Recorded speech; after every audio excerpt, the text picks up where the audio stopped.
जी नमस्कार, मैं हूं ऋषिराज पाठक। संवाद विद ऋषिराज नामक इस कार्यक्रम में आप सभी श्रोताओं एवं दर्शकों का हार्दिक स्वागत है। आज मेरे साथ उपस्थित हैं श्री आकाश गुंटीवार जी। जी नमस्कार, आपका इस कार्यक्रम में स्वागत है। आज हम संगीत एवं नाट्य से संबंधित विषयों पर कुछ चर्चा करेंगे। श्री आकाश जी संगीत के अभ्यासी हैं और नाट्य में भी आपका हस्तक्षेप है। तो मेरा पहला सवाल तो ये है आपसे कि आप मूलतः दाक्षिणात्य हैं, दक्षिण भारत से संबंधित हैं, और उसके बावजूद भी आपने मध्य प्रदेश में रहकर हिंदुस्तानी शास्त्रीय गायन का अभ्यास किया, इसकी शिक्षा प्राप्त की, ऐसा क्यों? बेसिकली मैं मूलतः दक्षिण से हूँ।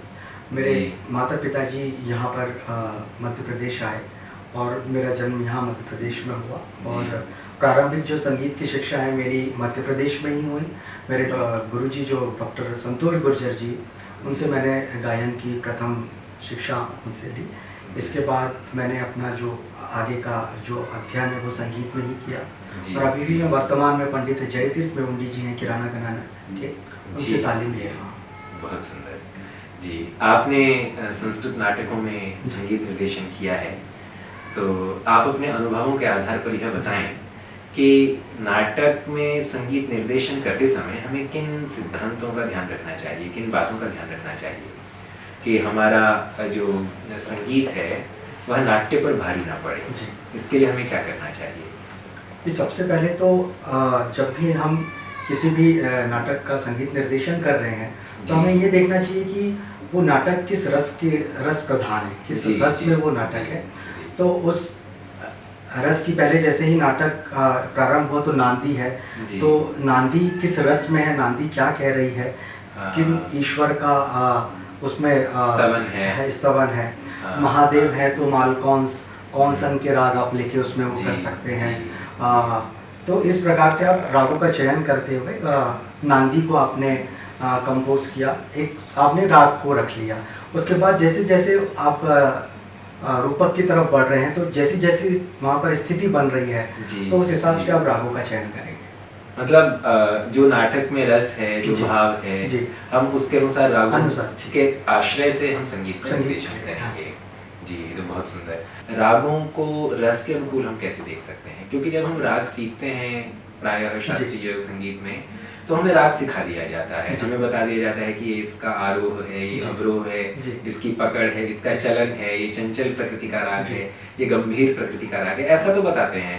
पर प्रायः ये नहीं बताया जाता कि इस राग का संबंध इस विशेष रस से है।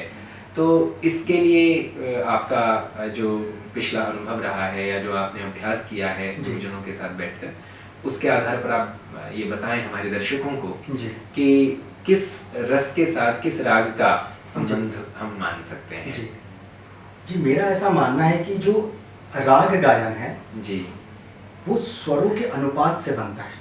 बिल्कुल। जब तक किसी भी राग में कोई भी स्वर उस अनुपात से नहीं लग रहा है तो वो राग का निर्माण नहीं हो सकता। अगर ऋषभ है, कल्याण में ऋषभ है और श्री में जो ऋषभ है, दोनों का अनुपात अलग अलग है, है ना। अगर कोमल स्वर है ऋषभ, अगर एक ही राग है, मान लीजिए मारवा है, सोहनी है, पूरिया है और श्री है, तो है तो इसमें कोमल ही रे, लेकिन हर वो कोमल रे एक जैसा नहीं होगा। अगर आप आज हारमोनियम पे उसको गाने की कोशिश कर रहे हैं तो वो कोमल ऋषभ हर राग के लिए एक जैसा है। लेकिन जब आप राग गायन कर रहे हैं तो जैसे मैंने कहा कि जो राग गायन है वो स्वर का लगाव या स्वर का जो अनुपात है, तो वो अनुपात कितना है उसको ध्यान में रखते हुए वो रस की उत्पत्ति होगी। अगर आप सही अनुपात में स्वर को लगाते हैं तो वहाँ पर सही जो रस है उसका वो रस बनेगा, वहाँ भाव बनेगा। तो जैसे हर स्वर के लिए अलग अलग जो है वो रस बताए गए हैं, तो उस हिसाब से आपको जिस भी रस में आप जो भी राग चयन कर रहे हैं उस राग में जो भी स्वर प्रधान है उस हिसाब से आप राग का चयन कर सकते हैं। जी जी जी। जैसे आपने भी 2-3-4 रागों का नाम लिया, आप किन्हीं 2 रागों के ऋषभ के अनुपात का प्रयोग दिखाते हुए बता सकते हैं कि ये अमुक राग है और ये अमुक राग है? जी, जैसे कि मारवा जो है उसमें हमेशा जो ऋषभ है वो चढ़ा हुआ लगता है। जी जी जी। तो जैसे मैं मारवा आपको थोड़ी देर बता सकता हूँ। ध म ध म ग रे ध रे सा ध नि रे ग म ध नि रे नि ध ध म ध म ग म ग रे ध रे सा। ये हुआ अमारवा। अगर आप श्री गा रहे हैं तो म ध म ग रे रे प प रे गा रे सा। तो इसमें ऋषभ का अनुपात लगाव अनुपात। जी बहुत सुंदर।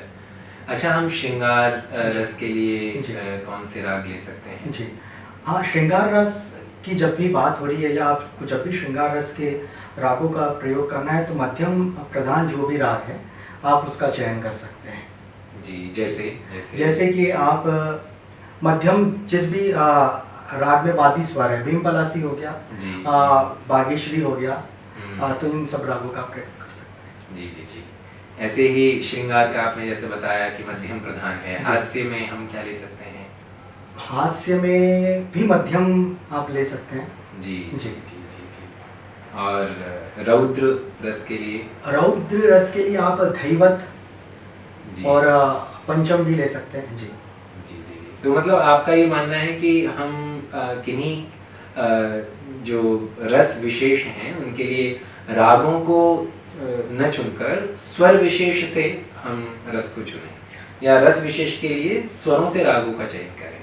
मतलब आपका ये मुझे अभिप्राय समझ आ रहा है कि राग को चुनने के बजाय हम स्वर को चुनें। स्वर की प्रधानता उस राग में स्वर की प्रधानता कैसी है ये देख लिया जाए। अगर आप रौद्र रस का अगर प्रयोग करना है तो कोमल धैवत जी आप इस राग और कोमल ऋषभ जो है जी। कोमल धैवत के साथ कोमल ऋषभ आप रौद्र रस के लिए भी यूज कर सकते हैं, करुण के लिए भी यूज कर सकते हैं। अगर मध्यम प्रधान है, अगर मध्यम तीव्र हो गया तो वो करुण रस की तरफ आपको ज्यादा लेके चला जाएगा, और अगर उसमें मध्यम गौड़ है नहीं है तो आपको रौद्र रस की तरफ लेके जाएगा। जैसे विभास में जी सा रे क प ध ग प ध सा रे सा ध प ग ध प ग रे सा।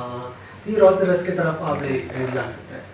ऐसे ही वैसे हमारे नाट्य शास्त्र में तो शांतोपि नवमो रसः की स्थापना आचार्य अभिनव गुप्त ने की है। बाद में भक्ति रस और वात्सल्य रस की भी संकल्पनाएं हमें मिलती हैं। आप क्या समझते हैं, भक्ति रस के लिए हम क्या श्रृंगार प्रधान रागों को ही लें या कुछ अलग से भी राग लिया जा सकता है? जैसा कि मैंने कहा कि आपका जो स्वर का चयन है या स्वर का लगाव है, राग तो उसी से बनेगा। तो भक्ति प्रधान रागों में भी जैसे अब देखा जाए तो कोमल ऋषभ और कोमल निषाद वैसे कोई थाट नहीं बनता है, लेकिन एक राग है बैरागी भैरव जी। अब कोमल ऋषभ की जब प्रधानता हो रही है तो वो थोड़ा रौद्र के तरफ आप या करुण के तरफ से ले सकते हैं, लेकिन जैसे उसे आप भक्ति प्रधान की तरफ भी इस्तेमाल कर सकते हैं। सा रे म प नि सा रे सा सा नि प म रे म प म रे नि प नि रे सा। अब ये जो राग है इसमें आपने देखा होगा कि बहुत से भक्ति प्रधान जो गाने हैं वो बहुत सारे इसमें कंपोज हुए हैं और बने हैं। अच्छा, ये तो हम रागों और स्वरों के बारे में बात कर रहे थे। अगर हम ताल और लय के बारे में बात करें कि लय और ताल का रस के साथ क्या संबंध होगा, तो हम ये कैसे समझ सकते हैं? जिस प्रकार से रस की प्रधानता है राग में जी, अगर आप लय भी बहुत सूक्ष्म है, लय जिस प्रकार से गायन में स्वर और जो सुर है वो बहुत प्रधान है। उसी प्रकार से संगीत में जो लय एक पक्ष है वो बहुत सूक्ष्म है। आप जो भी कंपोजिशन कर रहे हैं या रचनाओं को निर्देशन कर रहे हैं राग है ना नाटकों में, तो उसमें जो ताल का जो आप चयन करेंगे, आप पहले जो छंद जो चल रहा है छंद का जो चयन करेंगे, तो उस हिसाब से आप छंद को देखते हुए कि उसमें क्या ताल, कुछ किस छंद में, तो उसके हिसाब से आप ताल का चयन करेंगे और फिर उसमें आगे आप कंपोजिशंस करेंगे। जी, अगर ऐसा है कि हमारे छंद में कोई स्वाभाविक रूप से ताल नहीं है जी, संस्कृत में ऐसे बहुत से छंद हैं, जैसे स्रग्धरा छंद है जी, या शार्दुल विक्रीडित छंद है, तो ऐसे छंदों को हम कैसे कंपोज करें अगर ताल स्वाभाविक नहीं है? जी, अगर ऐसे कोई छंद है जिसको आप निबद्ध नहीं कर सकते, तो उसे अनिबद्ध करके भी आलाप जारी करते हुए भी आप गा सकते हैं। जी, तो मतलब जो हमारा निबद्ध गान और अनिबद्ध गान जो हमारी परंपरा में है। जी जी जी जी, बहुत सुंदर। अच्छा, कुछ ऐसे रागों के बारे में भी जैसा कि आपने अध्ययन किया है जो अप्रचलित हैं, जो केवल गुरुमुख परंपरा से आपने सीखे हैं, सुने हैं, उनका अभ्यास किया है, तो हमारे दर्शकों को ऐसे अप्रचलित रागों के बारे में कुछ बताएं कि वे राग कौन से हैं, उनके नाम क्या हैं, बड़े ही सुंदर नाम हैं उनके, और उनका चलन कैसे है और उनको कैसे प्रस्तुत किया जाता है। जी, मैंने अपने गुरुजनों से बहुत से ऐसे राग हैं जो अप्रचलित हैं, जो प्रचलन में नहीं है, वो मैंने अपने गुरुजनों से सीखा है। जैसे कि सरस्वती है राग, अभी उसको बहुत गाया जा रहा है, और वाचस्पति है, चंपाकली है, और धन्य दैवत है, धन्य गांधार है, और इसके अलावा भी बहुत सारे ऐसे राग हैं जो मुझे मेरे गुरुजन से मिले हैं। जी जी, ये जो धन्य दैवत और धन्य गांधार, ये बड़े सुंदर नाम लग रहे हैं जी। ये आप अगर गुनगुनाएं तो हमें बहुत अच्छा लगेगा जी।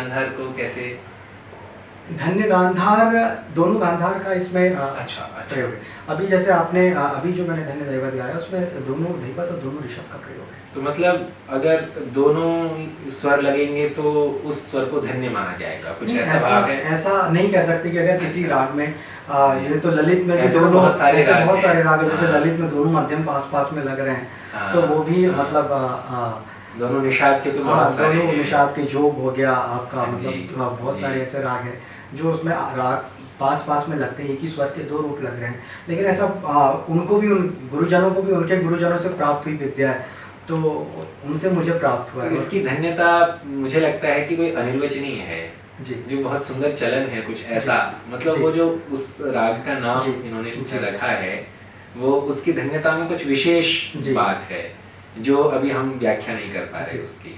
अच्छा, आप जैसा कि आपने संगीत निर्देशन नाटकों में किया है, तो हमारे जो अभिनय के अभ्यासी हैं जो नाटक का अभ्यास करते हैं, उनके लिए कहाँ तक आवश्यक है कि वो संगीत का अध्ययन करें, क्योंकि ये हमेशा संभव नहीं होता कि हम बार बार अभिनय के दल के साथ संगीतकारों को बाहर से लें, कई बार हमें उन्हीं पात्रों से गाना गवाना पड़ता है, और अगर हम महाकवि कालिदास और अन्य हमारे संस्कृत नाटककारों की रचनाओं की बात करें तो वहाँ की नटी गायती ऐसा लिखते हैं कि मतलब नटी गा रही है, तो नटी तो एक्ट्रेस है वो गा रही है।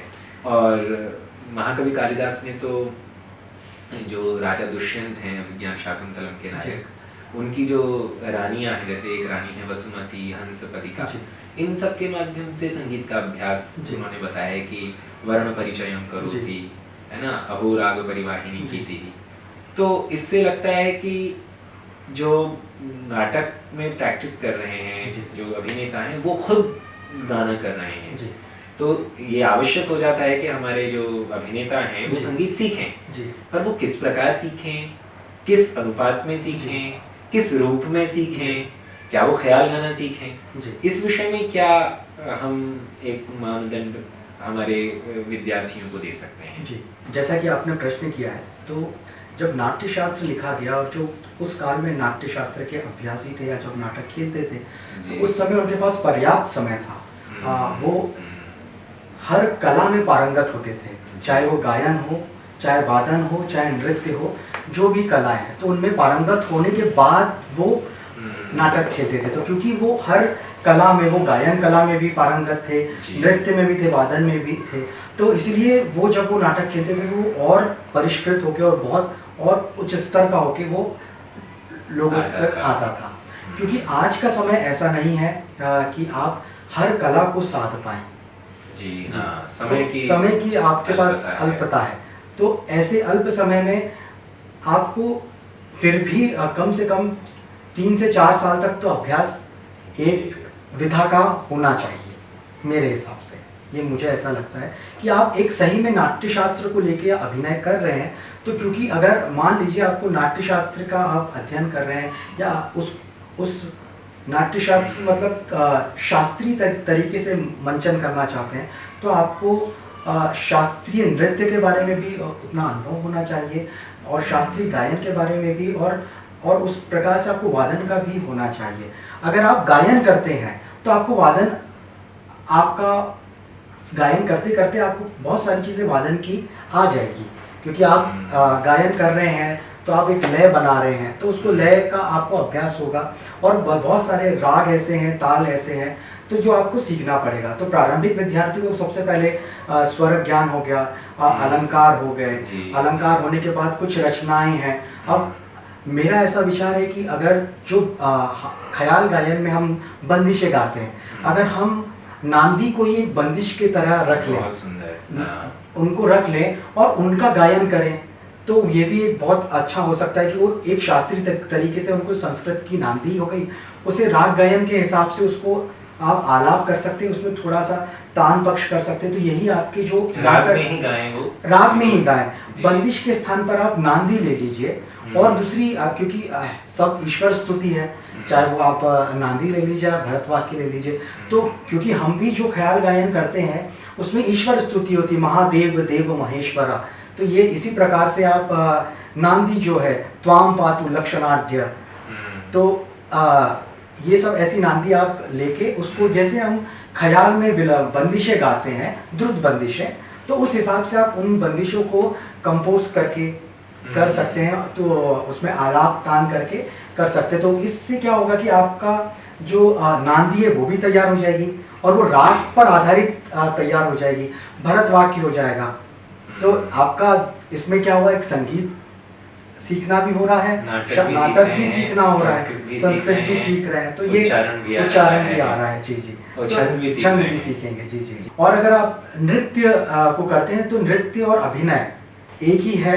तो आप अगर शास्त्रीय नृत्य हो गया, भरतनाट्यम हो गया, कुचिपुड़ी हो गया, कथक हो गया, मोहिनी अट्टम हो गया, ये आप सीखते हैं तो आपको कहीं ना कहीं वो आपके अभिनय में काम आएगा ही। तो आपका जो गायन और वादन और जो नृत्य है वो आपका सीखना कहीं ना कहीं आपके नाट्य शास्त्रीय का, जो शास्त्रीय तरीके से जो मंचन करना है आपको नाटकों का, वो आप और बेहतर तरीके से कर पाएंगे और अपने जो ऑडियंस है आप उनको अच्छे से बता पाएंगे। जी जी, मुझे ये लगता है कि नाट्य शास्त्र में जो संगीत है वो भी उसके अंग के रूप में ही है।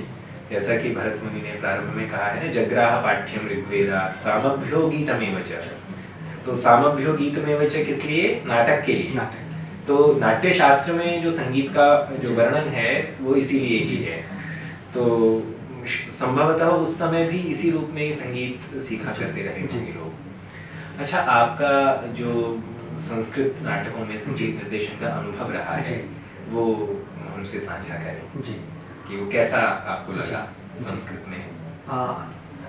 मैं, क्योंकि मेरा संस्कृत से परिचय ज़्यादा पुराना नहीं है, नया ही है मेरा परिचय, तो जो भी मैं नांदी हो गई, भरतवाक्य हो गया, इन सब का रागों का, क्योंकि मेरा रागों के ऊपर चिंतन है, रागों का मैं अभ्यास कर रहा हूँ, तो मुझे संस्कृत सीखने का एक अवसर मिला।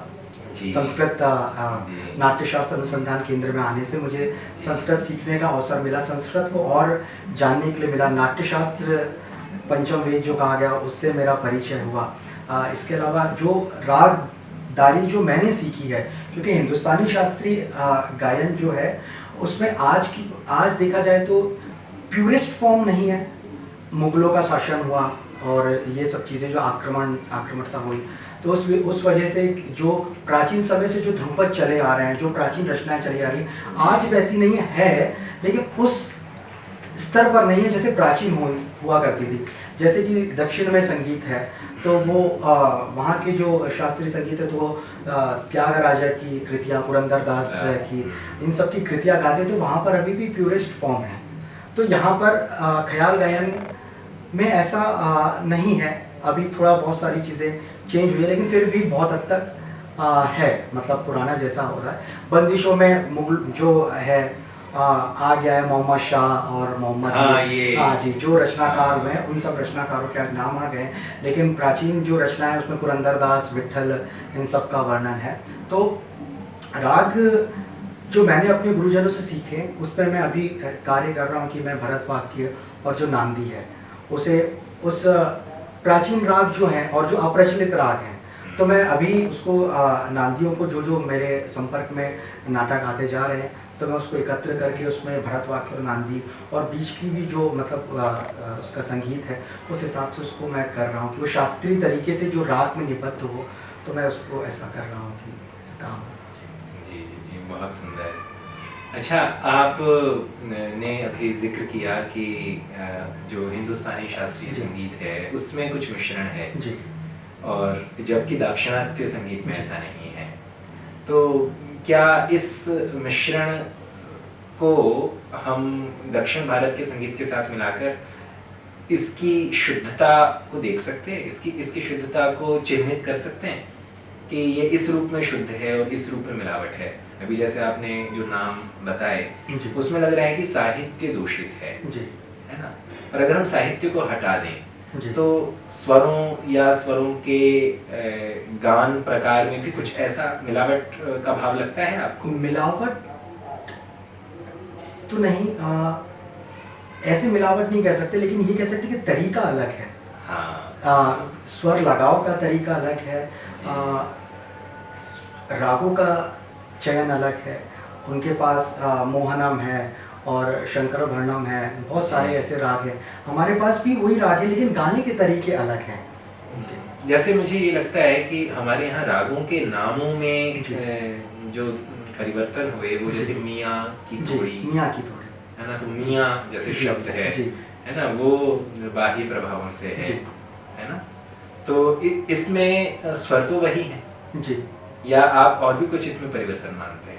स्वर तो वही है। तोड़ी एक जो तोड़ी प्रकार का जो तोड़ी रागांग का अगर जो मेन राग कहा जाएगा तो वो गुर्जरी तोड़ी है जी, वो स्थानीय नाम है गुर्जरी तोड़ी जी जी जी। तो उसके बाद मियाँ की तोड़ी, विलास खानी तोड़ी, मतलब फिर वो विलास खां उनके पुत्र हुए तानसेन जी के, तो वो फिर नाम से मतलब हुआ कि नाम इनने ये अमुक राग गाया, ये स्वर का लोप करके या ये स्वर बढ़ा के, तो उनके नाम से वो राग प्रचलित हो गया उस समय पे। तो मतलब ये जो मिश्रण है, यह मिश्रण बहुत सूक्ष्म नहीं है ना? लेकिन ये मिश्रण मुझे जहाँ तक मेरा अध्ययन हुआ है, साउथ में ऐसा नहीं हुआ जी। वहाँ पे जो राग हैं वो उसमें ऐसे नामों को लेके और गायन को लेके ऐसा नहीं हुआ।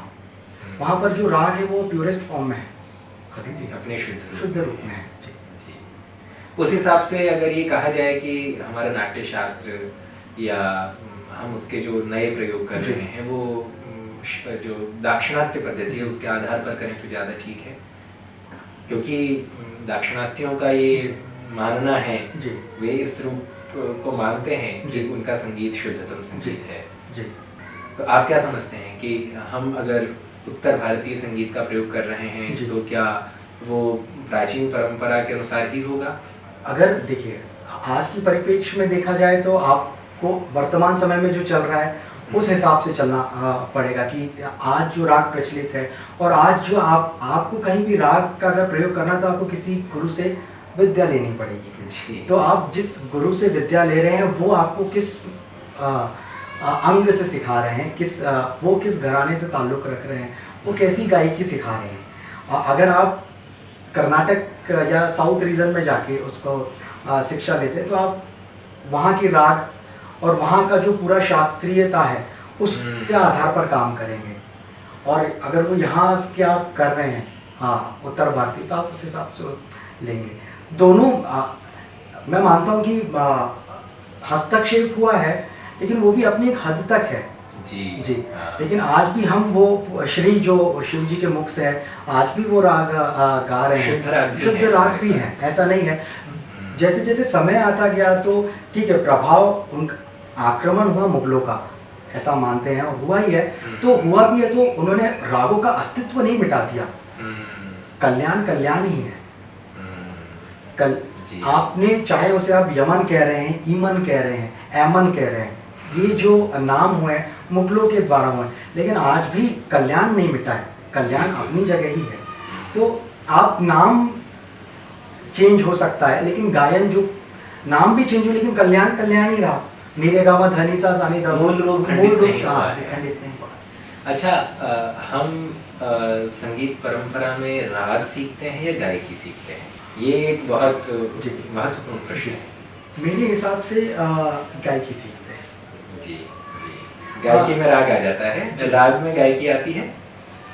गायकी आपको राग की जानकारी किताब से भी मिल जाएगी जी, लेकिन गायकी एक ऐसा विषय है जो गुरुमुखी विद्या है। इसलिए जैसे मैंने आपसे पहले भी कहा था कि जो स्वरों का अनुपात है, स्वरों का अनुपात आपको एक गुरु ही बता सकता है कि उसमें ऋषभ का अनुपात कैसा है, क्योंकि ये श्रवण विद्या है। अगर किताब आपके सामने रखी गई है और उसमें रे कोमल लिखा है तो आप इसको समझ भी नहीं पाएंगे कि ये रे किस अनुपात से लगा है, पता ही नहीं लगेगा कि वो राग में रे किस अनुपात का लगा है, भले वो आप कितने भी अच्छे विद्यार्थी क्यों ना हो। अगर आपने 20 साल भी सीखा हो, लेकिन मान लीजिए आपके सामने कोई ऐसा अमुक या अप्रचलित राग है, उसमें ऋषभ का कोई प्रमाण है या शुद्ध है या कोमल है, तो आप जब तक गुरु से नहीं सीखेंगे उस ऋषभ का प्रमाण क्या है, वो किस अनुपात से लग रहा है, तो आपके लिए वो सिर्फ शब्द मात्र ही रहेंगे, गायन मात्र के लिए नहीं वो हो पाएगा। तो आज आपने बहुत ही गंभीर और प्रायोगिक विषयों पर अपने विचार रखे। आपके उत्कृष्ट विचारों के लिए बहुत बहुत धन्यवाद। प्रिय श्रोताओं, हम अगली श्रृंखला में ऐसे ही विद्वत व्यक्तित्व के साथ उपस्थित होंगे। तब तक के लिए नमस्कार, धन्यवाद।